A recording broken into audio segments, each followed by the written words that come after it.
If you just joined us, this is The Press. We're reaching you live from KAFTAN's television studio here in the nation's capital, Abuja. Now we'll move straight to analyzing the stories that I read out to you earlier. And my guest on the show today is Richard Oriri, who is a politician. Great to have you on the show this morning, Richard. It's my pleasure, Annabel. Great. All right, our phone lines are now open. You can call in to make your contributions, ask your questions, but please leave it at 1 minute. And remember to turn down the volume of your TV set so we can all hear ourselves loud and crystal. Right. Let's move straight to Edo State from here.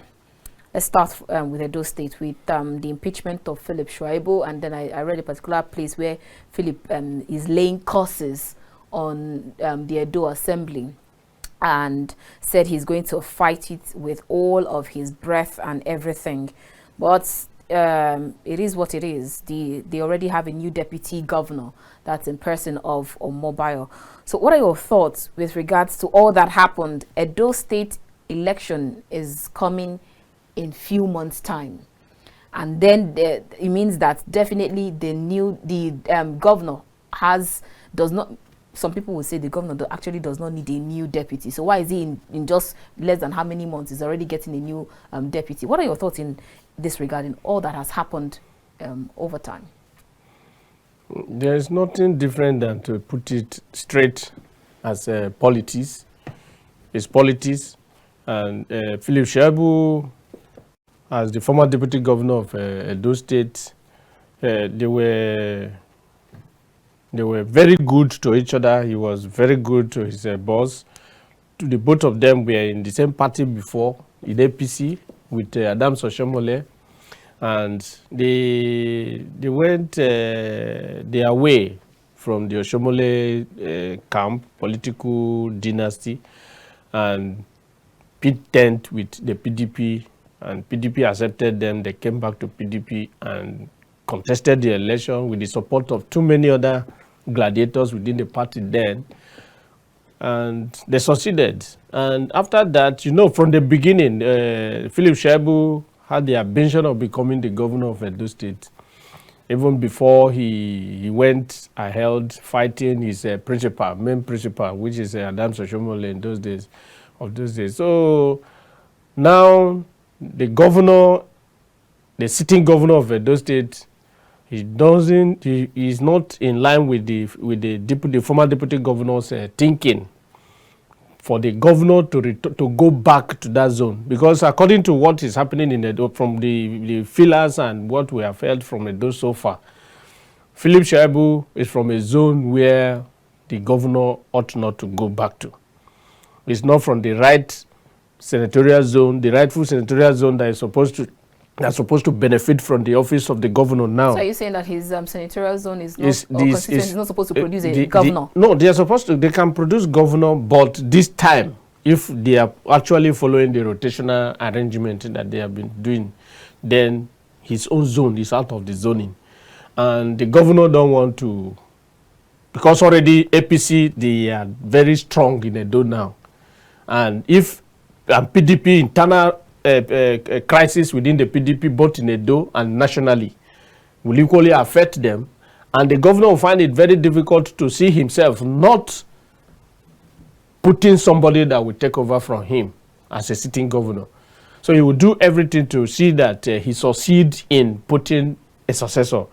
And in doing that, that is why you see that when he tried to choose a replacement for Shaibu, he has to go to the direction of the youth, just to woo the youth to his own party. And I don't know the capacity of the current deputy governor anyway, but in any case, that thinking, it was strategic, and he has done it, and let us see how it will go. But in a general perspective, deputy governorship arrangement in Nigeria, I don't think the constitution is so strong to protecting them, and it would be very good if the current National Assembly will put that as a challenge to propose a law that will make deputy governor's office so stiff, so rigid, that no governor will just get up overnight and say my deputy should go, and as you like, even if you say on Wednesday you are going, like what has happened in Edo State now. If the governor give time, say between today, Monday and Friday, you will not be my deputy governor again. It will happen. And as it has happened in Edo, it has happened in some other places before. You look at Adamawa State. It happened in Adamawa State. So there's what we call contagious effect. Just like Daily Trust says, Shaibu becomes 17th impeached deputy governor since 1999. You understand? So it's a general problem in Nigerian constitution. Okay. And that is another major challenge now facing the current National Assembly members. They have to do something very seriously about it, because the governor, they are becoming too powerful that even the electorate within the states, they are not safe in the hands of governors, because just like you know, in the history, biblical history, you see governor gave directive and Jesus Christ was killed.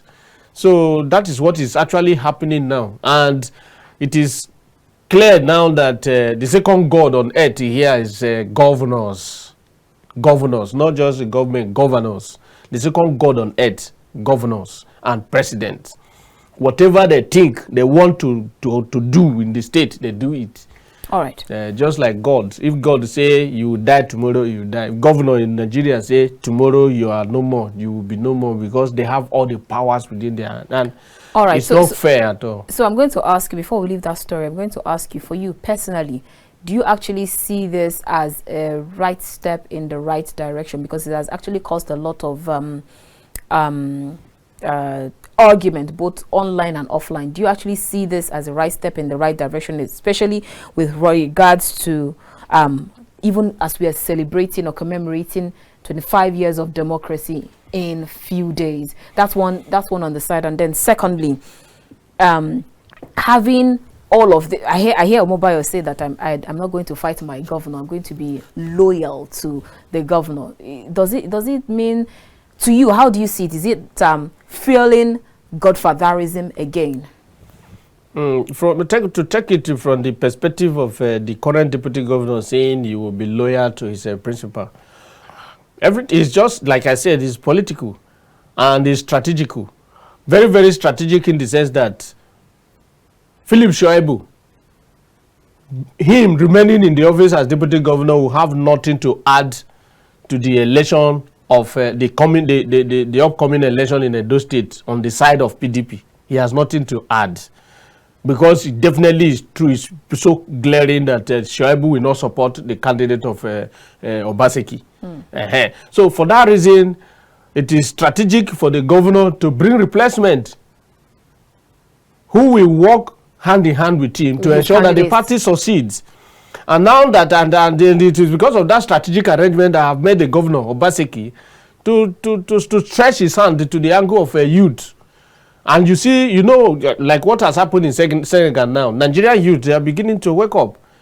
Anything that has to do with the youth now, other youth members who are enlightened, who have the vision, who know what it takes to take over leadership within their environment, they will definitely toe that line. And for him to have selected this guy, I don't know him before. I've not even gone through his profile. So, but in any case, for him to have chosen him, I think he will do a lot to assisting the governor for the party to succeed in the coming election. And so is this a tenet for good democracy? Going to the angle of a celebration of 25 years of democracy in Nigeria, democracy all over the world, is a concept designed by the United States and sold to us here. It's not but the concept that have designed by United States of America and they sold to us, the third world country here, the democracy, they are using it to rule over the world. Democracy, that is liberal democracy, they are using it to rule over the world. And that is why you see democracy is one of the core values of America. Democracy is their core value. And now Nigeria practicing democracy, have we benefited anything that will show that this is democracy we are practicing, this style of government that we practice in Nigeria? One, there's no good life that you can pronounce here for 25 years. Till tomorrow, we are still struggling to see that we have good electricity supply in Nigeria. Till tomorrow, we are still struggling to see that we have good roads in this country. inequality is everywhere, both political inequality, social inequality, economic inequality. Too many things are happening. And security-wise, there is no security in so many angles. We are insecure. Even in religious area, we are not secure. In tribe angle, we are not secured. If you go to food area, Nigeria is not secured, and we are practicing democracy. So many insecurity all over. Even my sister, there's nothing to celebrate in terms of democracy. Democratically, we have nothing to celebrate. So you're saying that we don't have any good reason to celebrate? We have any reason to celebrate. Even the like voting is one of the core indices of democracy. One core indices of democracy is election.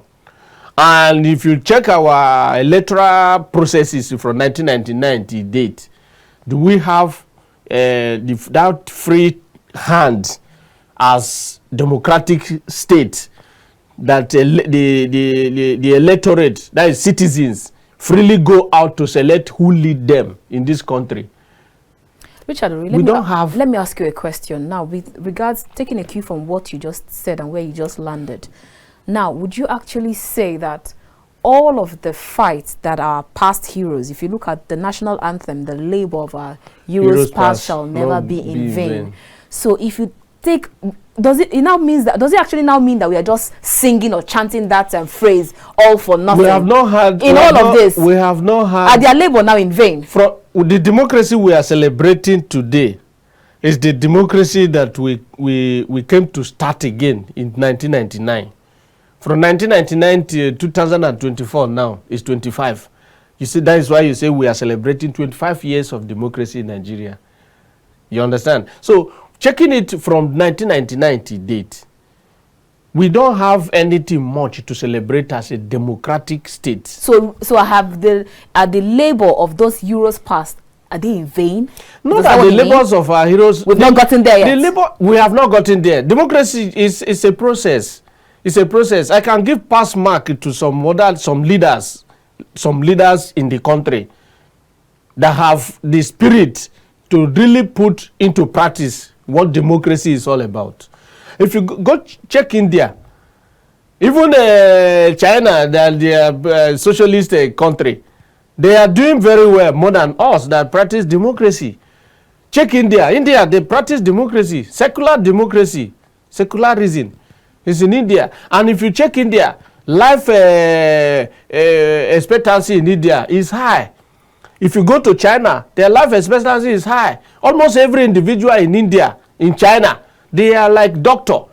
If headache is disturbing you now, that you say headache, I can prescribe drug for you in China. Almost every individual in China, they are doctor. They don't joke with health. They don't joke with two things: health and economy. Once you have good health, that is when you will have a good input that will bring out better output for a better country. But in Nigeria, we don't have anything. Let's move to other stories. Still stay on politics. With all that is happening in, let's start with the People's Democratic Party. Now here you have PDP sweeps Bayelsa Council poll, wins all 8 Labour Party chairmanship. But let's leave that story and move straight to other story.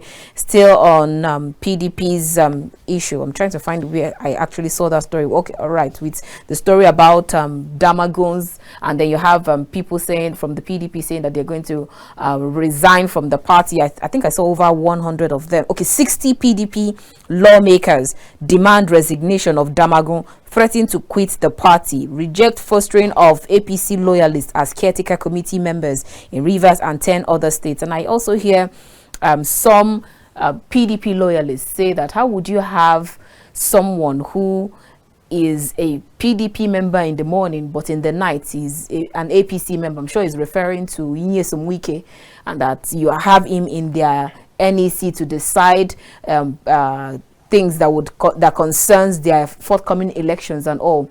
But then if you, that's one PDP, that's their own in-house crisis. From there, you move straight to Labour Party, which is actually not even different from what you have in PDP. Those ones are still complaining, and then they say they should let Peter Obi go, but Peter Obi said he's not leaving the party for anyone. And then I hear someone called in this morning and say, we are not interested in Labour Party or in NLC. All we are interested is in Peter Obi, as if we are even actually running an independent candidacy. So we'd like you to put this together. What are your thoughts on them? It's expected. PDP today, they are opposition party. Labour Party, they are opposition party. It's expected. Most of the crises coming from PDP, coming from Labour Party, is about 2027 election. And this 2027 election will be stage managed by the ruling APC. And you see, there's so much poverty in this country now. A majority of the stakeholders in PDP and Labour Party, they need to eat.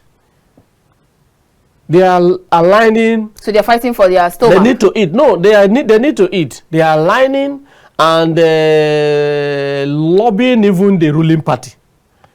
The ruling APC as a party, they are on their own. But because of hunger and too many other things, some of the stakeholders within this party, they are taking money from other political parties, then causing internal crisis so that they will not be stable. Richard Oriri, who are you referring to here? If they are not stable, the stakeholders of the party. What stakeholders? Who exactly are you referring to? The stakeholders like you're of the pointing party. Fingers to someone or something. No. The stakeholders of both PDP and Labour Party. The crisis is internal, but external forces control 90% of what is happening in all these opposition parties. External forces. And it's because of 2027. If you split them, if you allow them to come together and become strong, it will be a very terrible fight in 2027. But the way it is now, look at, do you think Wike is still a PDP member? Is he not? Yeah? Is he not a PDP member? He has not left the party yet. In theory, not in practice. But he has not come out to announce that he's no longer a PDP member. In theory, he's a PDP member. But in practice, he's not a PDP member. So are you saying that all these fights is just based on stomach infrastructure? It's because of stomach infrastructure. Nigerian democracy generally from party level is about stomach, not about governance, not about giving anything good to the masses. It's about what benefit individuals. In other countries where democracy is in practice, really purely in practice, they think about the dignified life for citizens. But in this country, what is the interest, the core value of what they pursue in politics is self, family, clan, tribe. You understand? It is not about the nation. It's not about the general interest of the masses. It's about self. And that is why even from the party level, the gladiators, the stakeholders who use their personal resources to fund the party, they decide who pick the party's ticket for kickback. So that what they have spent in putting the party together, they will use the people they are putting in position of authority to get it back. You cannot use your money to put a party together, and at the end, you allow somebody that will not be loyal to you to become governor of this state, to become governor of that state, to become senator from here, to become House of Reps. Where will you have the money to keep running the party? All right, let's quickly take this call. Good morning. Yeah, beautiful morning to you, Annabel. Mr. Richard, good morning. Good morning. From Lagos. Go ahead. Good morning. Thank you very much, Mr. Richard. I don't know whether you don't become a chief from your town. Because this is your capo. You don't show saying a chief will be now.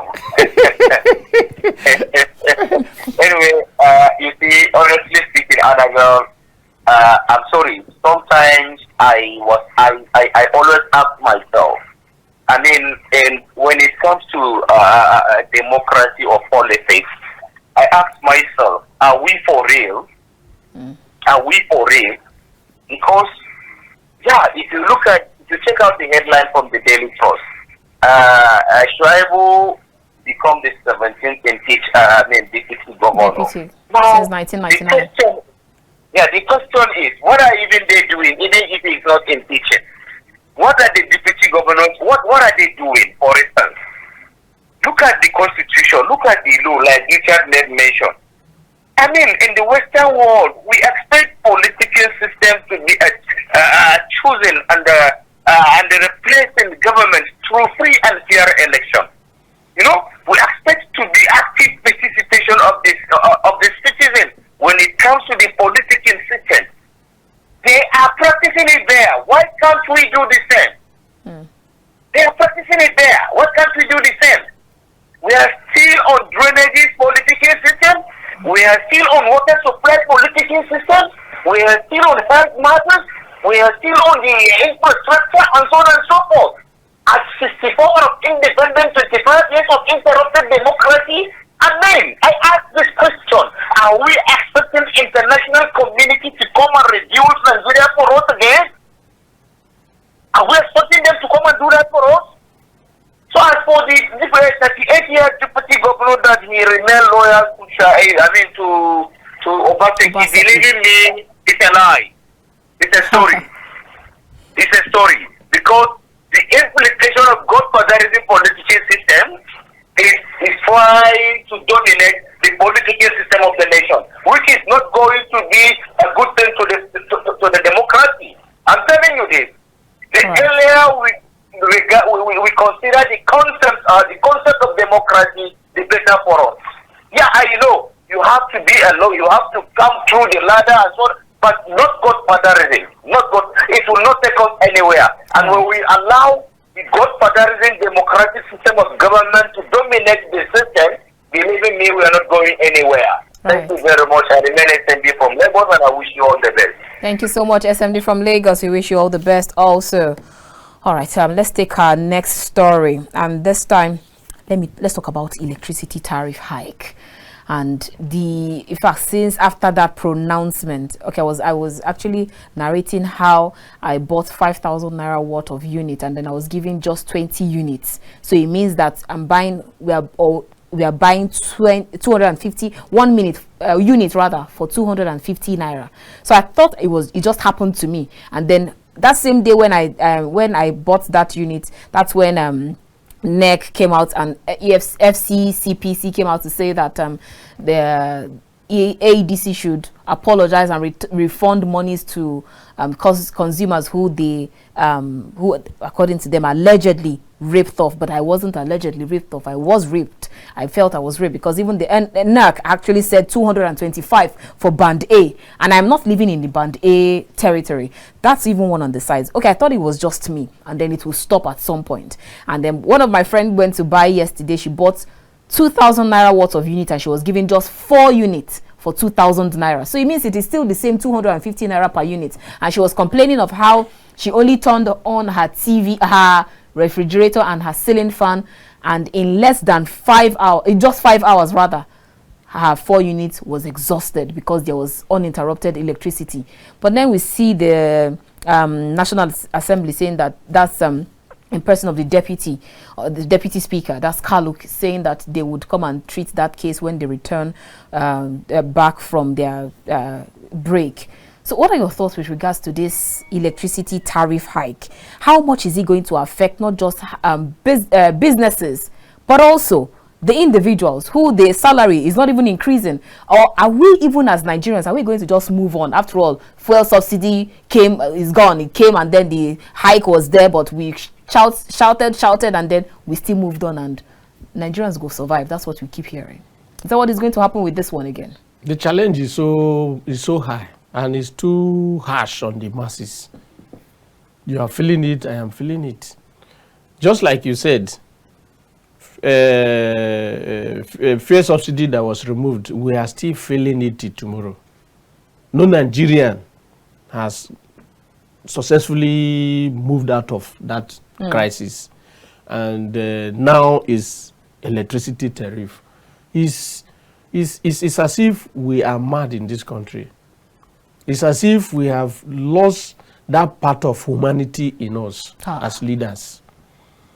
If this happened and they allow it to go on, I bet you. I was talking to my wife the other day. I said, NEPA officials should be given the right to carry gun.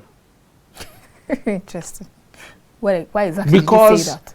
They should be given the right to carry gun. Else, you can't go and implement this anywhere. Nigerians will stand up to say they will even connect their lights direct, and you can't come to court anywhere. It will cause a lot of crisis in this country. They're the ones that should be carrying the gun? No, NEPA officials that will come. Say, why do you connect light direct? Because they will come to say if you are not paying. Because if you don't have money to buy the unit, you will not have light. And if you don't have light, the wire is there. The best thing for you to do is to connect light to enable you to have light in your house. Which are the that's bypass, and that's illegal. It's illegal, but they will do it. Watch and see. Even now that the rate is not before now that the rate wasn't like this. 35% of Nigerians are using light direct. They fight everywhere, every day. NEPA officials with people who connect light direct. They are fighting every day. They will come when they discover, they will disconnect it. And as you go, they will still buy another wire to connect it back. They are fighting every time. And giving you bill that you accumulated bill through direct connection. Until you pay that bill before they will reconnect you. They won't even wait for you to say they are coming. Nobody will even answer you to say they are coming to pay. That crisis is still on the ground. And now, you are coming to increase tariff again to say Nigerians should pay from their nose, through their nose, to have light. It's madness. It's madness. But I believe they have returned it back to the normal unit. They've not returned it. I'm just saying this one happened yesterday. Yes, okay, maybe from your area. Because I went to buy light, I said, let me go and try. It was my neighbor that used to recharge us in my house. She would recharge and I pay. She used her phone. Even our DSTV, she used to be the one. But when the people started crying, I was passing through NEPA office and I branched to buy the light. I bought 5,000 naira. When they gave me the unit, even the security people around the compound, some NEPA staff, they said, let them see. I showed them. They saw that 5,000 was about 73 point something units. That's a lot. Then they say, okay, if there's a gift, they have returned it. They have returned it. That if not before, this is what was it on Saturday? It was on Saturday. Mine was on Saturday. I bought mine. It was on Saturday. I bought it. So they say they have returned it. If not, this 5,000 naira will not give you up to 25 units. That was what they said. And that 73 point something unit, I took it home. So maybe they are cherry picking because my wife loaded because on that same Saturday I bought 5,000 for 20 units. 73 point something unit I bought and they gave. So I think they have returned it. If they have not returned it, just like Deputy Speaker of House of Representatives said, Honorable Kalu, they have to do something about it. But then, apart from the Deputy Speaker, apart from the National Assembly, does it even bother you that we have organizations like SON, Standard Organization of Nigeria? We have organizations like FCCPC who are supposed to be behind consumers and ensuring that you don't rip people off. What exactly are they doing? Because now we're even talking about how you buy one pack of spaghetti or pasta, and then you can even use your eyes to count how many is inside one sachet. But then we're saying how come you're not even having SON or FCPC to come and talk about it. Now you have electricity. It means that Nigerians on your tent to Israel. See, democracy is about capitalism. And capitalism is all about exploitation of the poor by the rich. Now, you know, the 80s, 90s, after the disintegration of the Soviet Union in 1991, America, they came up with what they call Washington Consensus, where they design something through IMF and the World Bank, giving loan to third world countries and all of those things. Today, my sister, what they have injected into us, our system, body system, is privatization. Now we should privatize all our government owned agencies. NEPA is under privatization. core business people, core capitalists are the ones managing electricity in this country. And they are not after your pain. They are not after your pain. They are not after my pain. What they are after is what they take from you. Even if you are crying or not, it's not their concern. So, and these capitalists, these business people, they have, like if you go to National Assembly, they have committees overseeing these areas. But they still know how to run their things.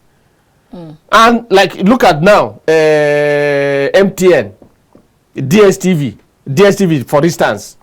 If you recharge DSTV, even if once you recharge today and you travel out of Abuja to, let's say, Abia State, to stay there for the next 1 month, as you return back, that recharge, you recharge the DSTV is gone. You have not used it, but it's gone.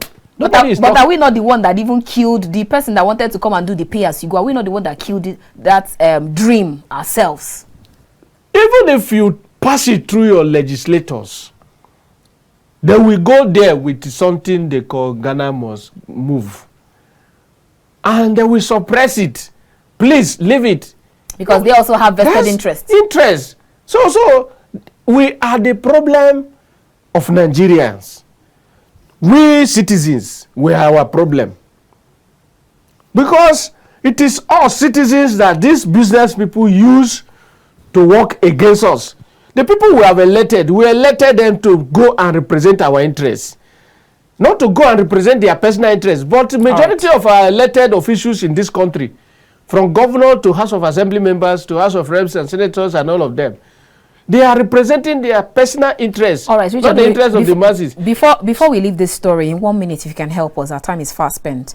Now, with all of these policies, you have Vanguard newspaper saying woes on for forex dealers as CBN cuts BDC rate to 1,117 naira, giving them 1,000. That's 10,000 US dollar to over one. That's 1,588 BDC operators. So the central bank or the federal government, they're trying in terms of the monetary and the fiscal policy to ensure that Nigeria gets better, the economy gets better. But if you're trying to resuscitate the weakened or the already almost dying naira through either forex or FX policies, then you now increase fuel. You now increase electricity. Where markets, like I saw one headline saying that foodstuff, especially in this Salah, that most people are not going to market because foodstuffs are increased, really high. So if you are trying to do that and then you are not pushing this, isn't that robbing Peter to pay Paul? And at the end of the day, all Nigerians will say gathering to scatter. No. The issue is quite different too. What he's doing in CBN, what the CBN governor is doing, is helping all of us. Before now, a dollar was almost 2,000 naira. $1 was almost 2,000 naira. He has brought it down to almost 1,000. It's not up to 1,200. That's what I'm saying. If it's 1,200, but then electricity is still increasing, the foodstuffs are increasing. So why not balance this? No. He's facing his own area of administration. The people who are in charge of electricity. We have a minister. You're still talking about the same government. No, the same government, administration, but different department. But it's still the same administration. It's the same administration, but different department. We have ministry that is in charge of electricity. We have different agencies in charge of electricity. Are you saying that as CBN, are you saying that as the father of the house? What the CBN governor? Are you saying that as the father of the house means my first son can do go this way, my second son can decide to go north, my third son can decide to go south, then all of them can do whatever they want to do. Even as the father of the house, I cannot bring them together to ensure that this house is stable and moves. CBN is completely managed by Nigerian president. NEPA, they can do little. NEPA is not even NEPA, AEDC and all of this nonsense. They have been privatized. It's owned by private individuals. But they are working under the Ministry of Power. No, they are supervisors. Ministry of Power is supervising them. They are trying just like a regulator. But you cannot force them. You can't force them out of business. You can't force them out of business. They're not. What they will make it possible for them to pay their workers is what they are doing. They are in business. And if they are working under your territory and they are not doing what they should do, Why not take them off? Why will you take them off? It's their personal business. Why will you take them off? What you do is to dialogue. You have to dialogue with them. It must be a diplomatic solution. You can't use force. Are you saying that, for instance, I'm sorry I have to use this example. For instance, Julius Berger is working in Nigeria, yes, and then they are either not paying, either they are repatriating their FX, they are not going through the CSR, they are not doing anything for this country that they are even enjoying. They cannot do anything to at least help in the economy. Nigeria or the government should not keep them out. They will do anything to help the economy when government of Nigeria is keeping them busy by giving them contracts. Like Dantata now. It's a Nigerian company. Have you seen any government in Nigeria, any new government, even Buhari government, that patronize Dantata? There is such a situation now. You say government should go and regulate and supervise Dantata the way and manner that will favor them to continue in business. It is not done. They are in business and they are paying their tax to government. If government is saying that they are not paying tax, it's a different thing. That one they will know what to do to them. But for the fact that they are paying their tax, you don't have anything to do. Whatever anything you want them to do to assist you as a government, you have to negotiate. Go and sit on the table. The CBN governor that is there, I like him. He from a distance. I like the man. I can say he's one of the persons among these appointees of the current president that is doing so much. The other day, one of my lecturers, an Indian man, he said one of his friends went to bank to collect money, whether 2,000 or $2 million. The bank said they don't have the money to give him, and it's his money. It means Nigerian banks, they are not strong. They say that from there he advised his friend, pull off your money from these Nigerian banks. They don't have banks in this country. Any country that will develop, your bank must be very strong. And when he came up to say, any bank that want to continue operation in this country, you must have 500 billion naira as a capital base. From there, I clap hand for him. That is, the man is doing so much. I love him. Richard, CBN governor. The information is CBN. I like the man. Richard, in 1 minute, help us. In 1 minute, the Better Edu's case. Now we're back to Better Edu's case. But I was asking, how come we keep hearing Better Edu, all that she did, and then the EFCC came out to talk about, you have that on Daily Trust, says EFCC recovers 30 billion naira, investigates 50 accounts from Better Edu. But nobody's talking about the Farouk Umar. Why does it look as if maybe we are just only talking about Better Edu? She wasn't the only one in this case. It's politics. Those who don't want her back again, you know that ministry is a very lucrative ministry. Ministries in Nigeria, we know the ones that are lucrative because you are going there to make money, not to serve the people. Humanitarian ministry is a very lucrative ministry. And too many other persons from that particular state where she comes from, they are jostling for that position. Maybe her fight itself is not even from our side. Her fight may likely come from inside her own state. So, Better Edu case is not different from many other cases in Nigeria. No ministry, no agencies in this country that is not corrupt. But Better Edu case has become the story on the headline of every newspaper in Nigeria today because too many people want to be there. Thank you so much, Richard Oriri, politician. Always a pleasure having this talk with you. My pleasure too. All right, let's go straight to our social media corner to see exactly what trended. And this one is coming from Frank Edwards. He said, feed them with your music or your product, but keep your family away from online people. Demons are here to protect your family. I'm sure he's talking about the case between Nathaniel Bassey and Mercy Chinwo. All right, from there we'll move straight to Lagos State, where the Lagos State government has threatened to seal supermarkets over non-disclosure of price tags on products, and I agree with that one. There's a particular supermarket, anytime you enter there, they don't have price tags on their product. I will not mention your name, but I'm sure that the government is coming for your head very soon. Here you have coming from Sanusi, who said that greed, corruption are greater sins than homosexuality and gambling. Wow. That one is Ganduje is talking about. Okay. So from Ministry of Interior says update on Interior. Press statement coming from, we saw on social media this morning, says the federal government has approved Thursday 11th April 2024 as an additional public holiday to celebrate this year's Eid al-Fitr. That's coming from the Minister of Interior, Dr. Olubunmi Tunji Ojo.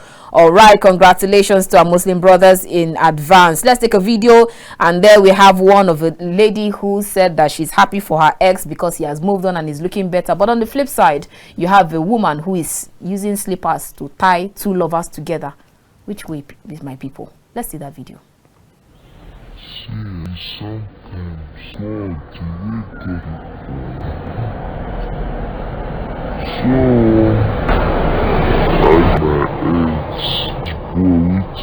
Last 3 years, me and her did perfect relationship. No the people I don't follow now Oyibo woman really get money. Woman, no see your guy. Don't tell me, see I no vex now